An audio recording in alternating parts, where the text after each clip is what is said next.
Hello everyone, and welcome back to another GIS lecture video.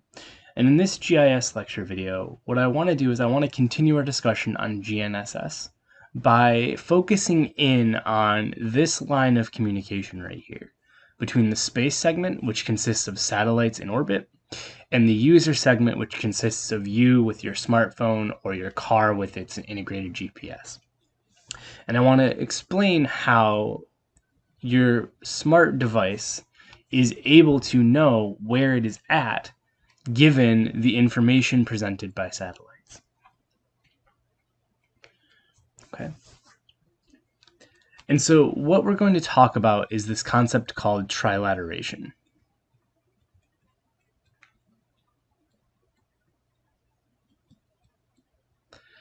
Right.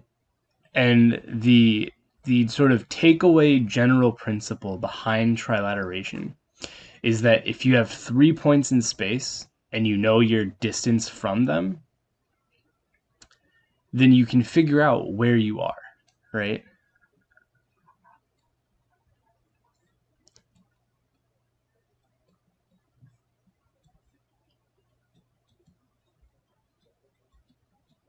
Right, given 3 or more points in space,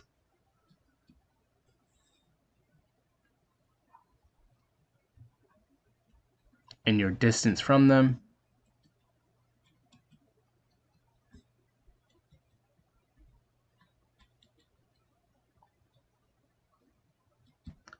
right, you can calculate your position.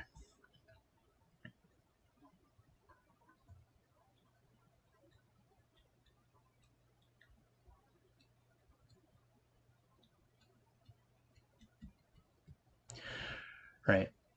And so I think trilateration is best understood through a visual representation. So let's go ahead and say that you are somewhere on Earth, but yet you have no idea where you are, right? So this is Earth, right? And you've got your smartphone out and you're in the middle of nowhere. You've never been there before and you want to get back to home. So you type in the address into Google Maps, it pulls up a route. But how does it know where you are along the route, right? We talked in the previous video that it would use that communication between the space segment and the user segment. But how does that actually work in terms of what mechanism is being used? Well, what's being used is this concept of trilateration. Okay. So what you have to think about is the fact that what we have is we have satellites orbiting in space. So I'm going to go ahead and mark out a satellite. So we have a satellite here, right?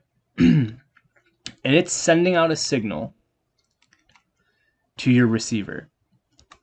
When your receiver gets that signal, actually, you know what? Let's go ahead and move this down just a little bit so that we have a little bit more room so we're not interacting with the definition of trilateration there. Right, so we are trying to figure out where we are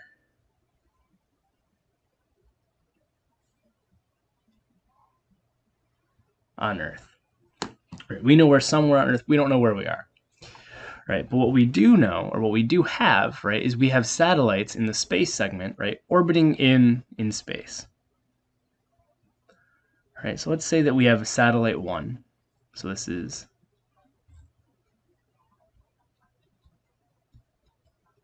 satellite 1, right?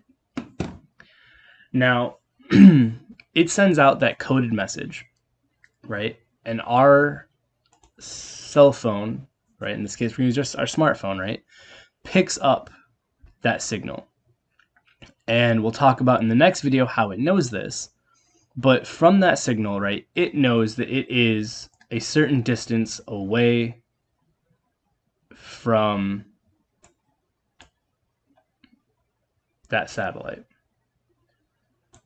Right, and so what we'll do is we'll represent that distance with the circle, right?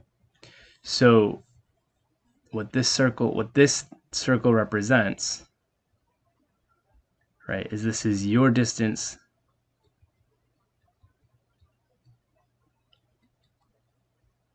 from the satellite. Right, and we'll talk about how we are able to know what that distance is based on that coded message in the next video. But for now, just take it on faith that we're communicating with the satellite based on the signal we receive. We know how far we are away from it. So we know that we're some distance away. And so basically what we know from this one satellite is that we exist somewhere on this circle that is the distance that we are away from the satellite. So with only one satellite, we have absolutely no idea where we are, right? Well, I shouldn't say that. We know we're somewhere on this circle, right? But that's not very helpful, right? Because we could be anywhere on the circle. Because you have to realize the GPS doesn't know what Earth is. So it doesn't know that this is here, right? This is just a reference for us. But we have more information, right? We have other satellites. So we have maybe a satellite right here, right?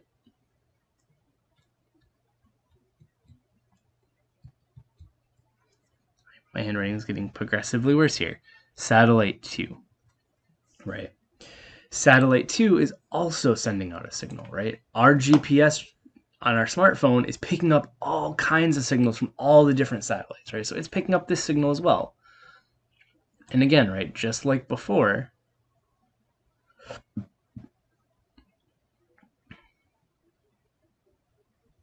trying to make these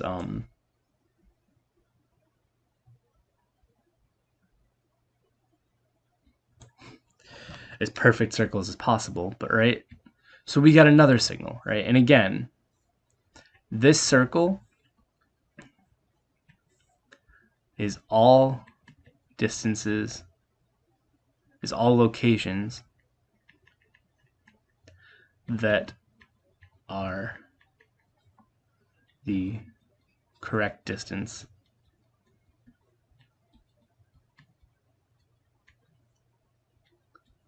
away from satellite 2.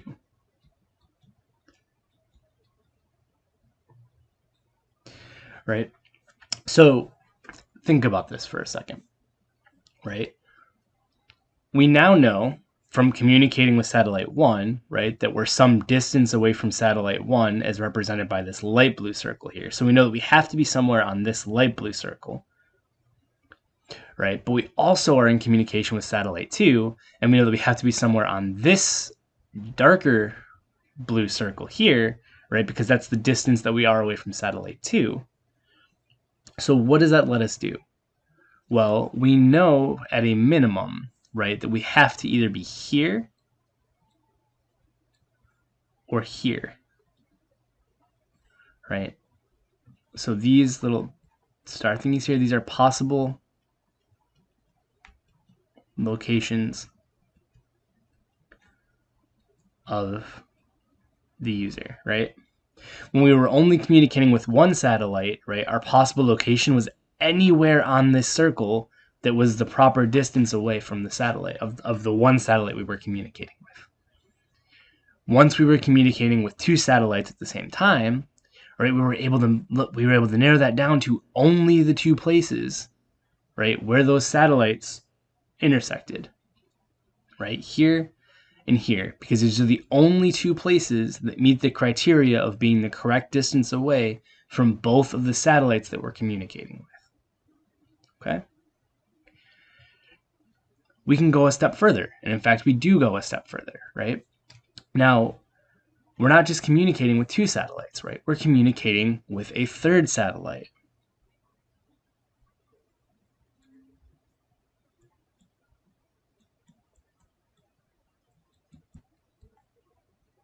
Right? A third satellite, which is also going to have its own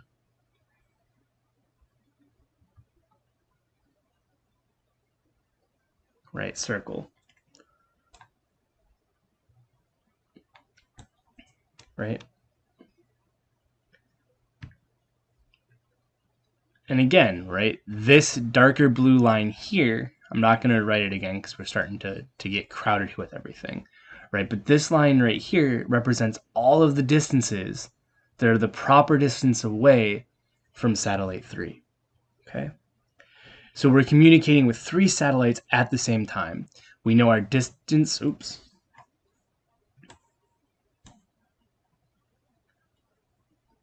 right? We know our distance from each of them based on that coded message.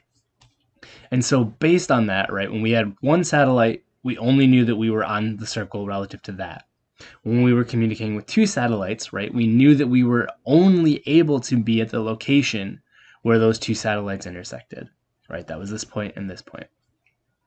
Now that we've added a 3rd satellite, now, right, we know that we have to be where all 3 satellites intersect, right?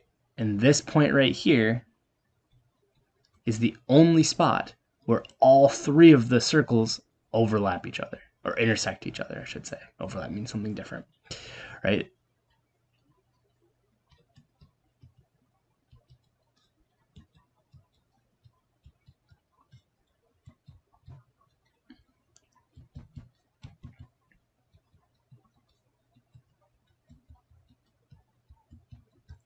Right? Meaning this point right here is going to explicitly be the only place that we can be, right? So if we were to add our little self in, right, we would be standing right here with our smartphone. And as we move, right, the overlap position is going to change slightly. So it's going to track us as we move. But this is how your GPS knows where it is. It's communicating with more than 3, but in this case, we're just using 3, right? But your smartphone is communicating with all of those satellites in that space segment. It's getting its distance from all of them, as well as the position that they're in. It's calculating its distance.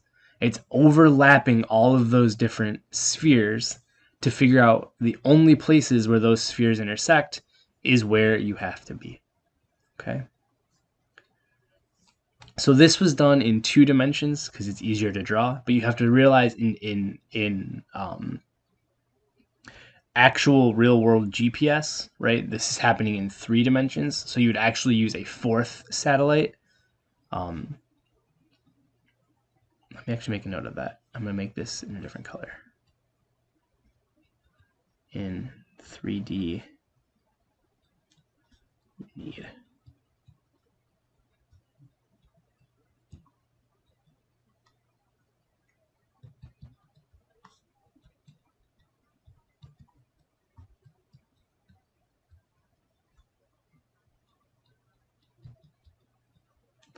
right. But for the sake of this example, right?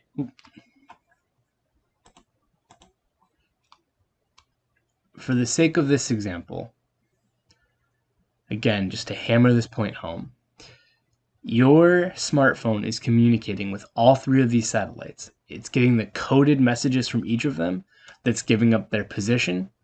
You use that to calculate the distance. Once you have the distance, you look for the only solution to where all of the satellites that you're communicating with intersect, and that's where you have to be. Okay? So hopefully that makes sense. In the next video, we'll talk about how we get this distance from a satellite. But for now, assuming that we have that distance, we can use trilateration to figure out where they intersect, and that where they intersect, that is where we have to be standing. So as always, if you have any questions, please reach out. Thank you.